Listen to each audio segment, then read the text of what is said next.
මගේ කලින් කොල්ල වේගෙන් ඇවිත් අපේ කඩේ කුඩු පටන් කරලා දැම්මා. සීයාට හොද්දටම තරහ ගියා. අනවතෝ තෝ කනවා මරාගෙන කනද නෙමෙයි.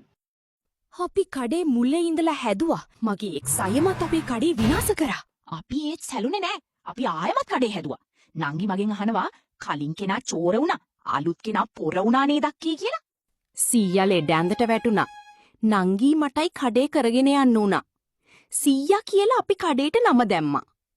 මගේ එක්ස් ඊළඟ දවසේ ආයෙමත් එනවා මං දැක්කා. මං කෑ ගැහුවා අනේ එපා කියලා.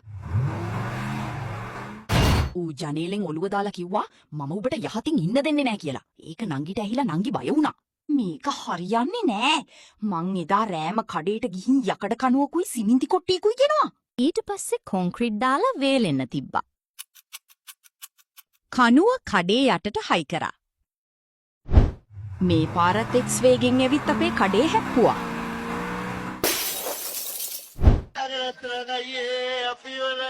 කඩේ හෙල්ලුනේවත් නෑ. එක්ස්ට හිතා ගන්නවත් බැරි වුණා. ඔන්න ඔහොමයි කලින් කොල්ලා චෝර උනේ. මේ අයියා වීඩියෝ හදන්න ගොඩක් මහන්සි වෙනවා. ලයික් එකක් දාලා ෆොලෝ කරන්න කියලා නංගි සතුටින් කිව්වා.